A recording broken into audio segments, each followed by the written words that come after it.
Bonjour les mamans, Luis de retour. Je me présente pour celles qui ne me connaissent pas. Je suis Luis, amoureuse de Christ, maman de 3 enfants et je fais également le podcast Il est écrit. Vous trouverez les liens sur cette même chaîne YouTube. Et aujourd'hui, je voulais continuer dans des personnages féminins de l'Exode. Et je vais repartir maintenant sur Shifra et Pua. Je sais, normalement c'est 2 fois par semaine, mais ça ne va peut-être pas être possible. Comme je l'ai expliqué dans Maman vous dit tout. Question d'organisation, tout cela, parfois il faut faire des choix.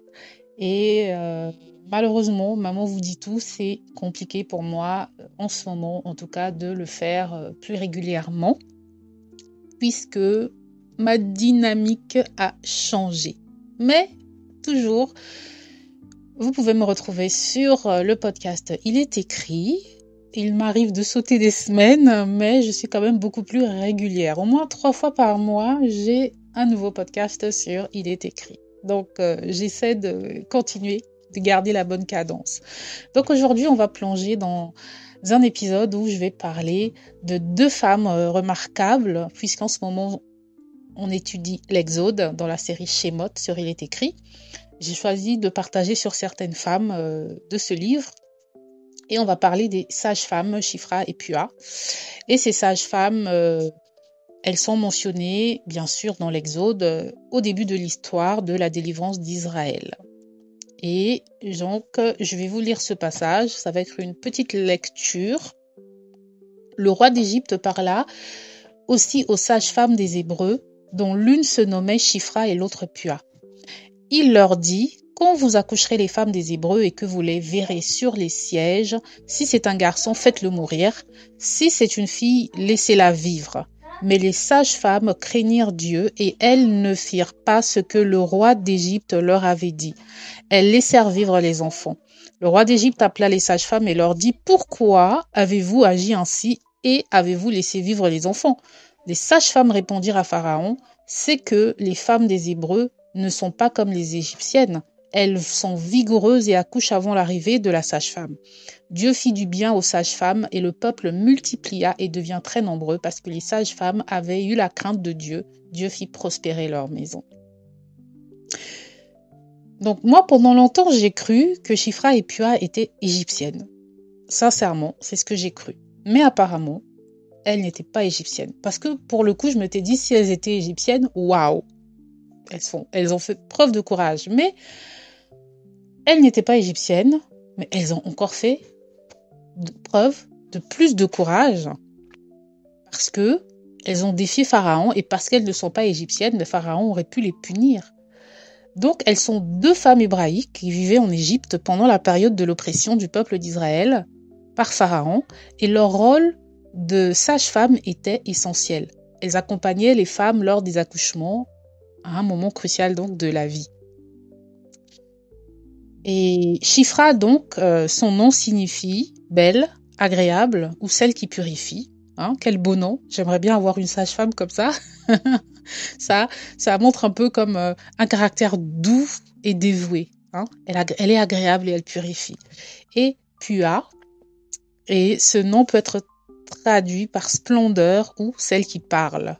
D'accord? C'est magnifique. Elles ont 2 beaux noms. Et ces 2 femmes, elles sont des exemples de foi profonde et d'obéissance à Dieu, même face à la menace de Pharaon. Et pourquoi je voulais partager sur ces 2 femmes? Donc la dernière fois, le premier épisode de cette saison, j'ai partagé sur la mère de Moïse.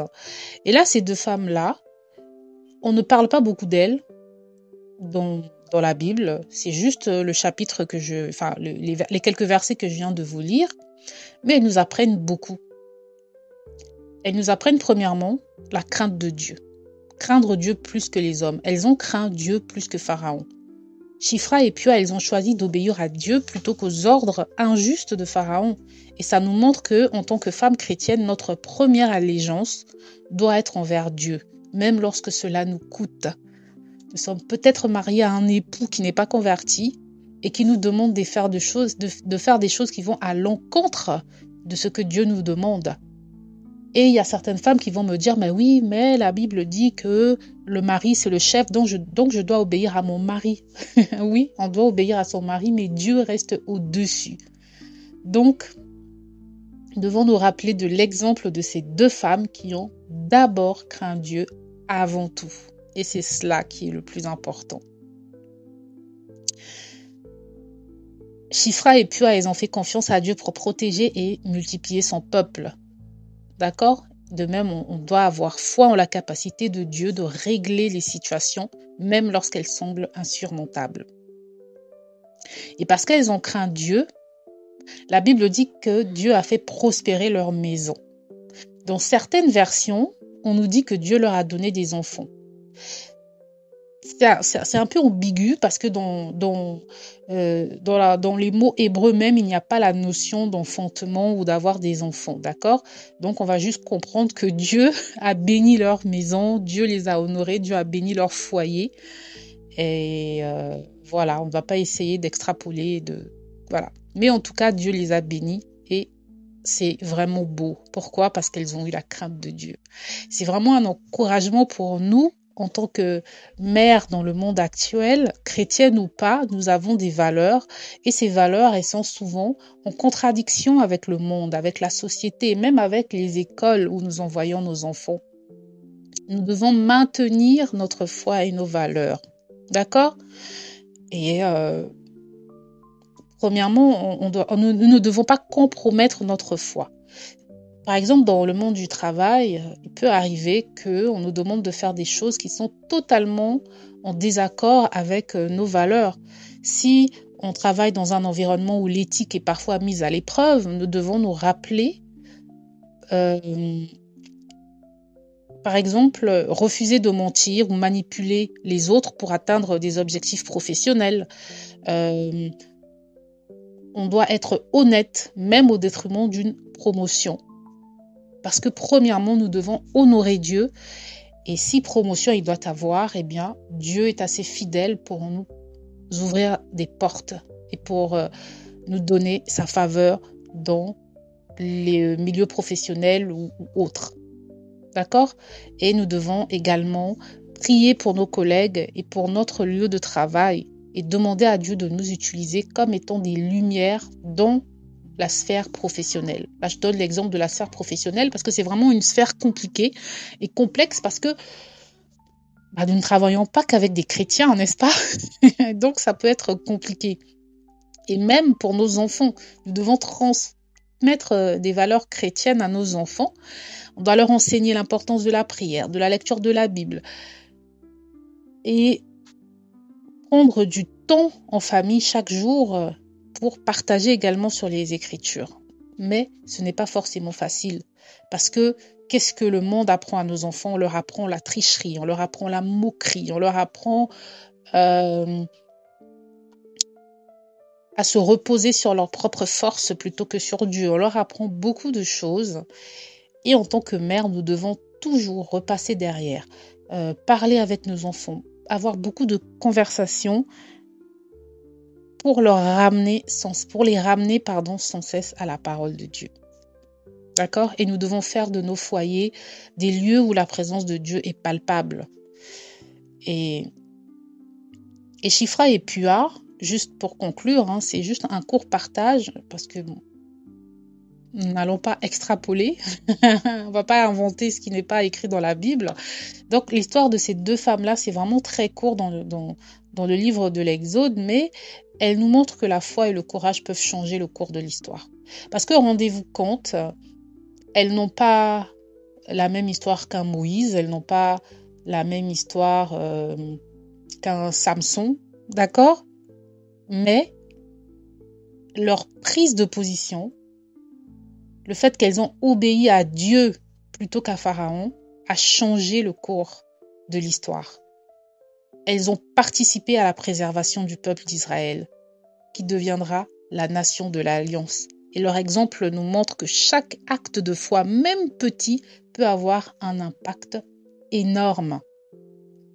Et dans nos vies actuelles, en tant que mère, Nous sommes appelés à être des Shifra et des Pua modernes. Nous devons transmettre notre foi et notre courage à la génération suivante. Et nous devons sans cesse, mais sans cesse, prendre position et mettre Dieu avant tout, en toute chose, dans toutes nos décisions, parce que cela va permettre de garder, de préserver nos enfants. Voilà. Court partage, mais beau partage. Donc, lorsque vous êtes face à des situations où vous avez l'impression que c'est difficile, vous ne savez pas quoi faire, rappelez-vous simplement, qu'est-ce que Dieu dit dans cette situation? Qu'est-ce que Dieu voudrait que je fasse dans cette situation? Et peu importe si le monde va nous insulter, va nous lyncher, même si personne ne nous comprend, mettons Dieu avant tout. Et vous verrez comment Dieu a béni ces deux sages-femmes. Eh bien, Dieu également vous récompensera pour votre fidélité, pour votre persévérance, pour votre courage. Voilà, merci d'avoir écouté et je vous dis à la prochaine fois, peut-être le mois prochain. C'est sûr, en 2025. Bonne fête de fin d'année, que Dieu vous bénisse et à la prochaine fois pour un nouvel épisode de Maman vous dit tout. Ciao, ciao!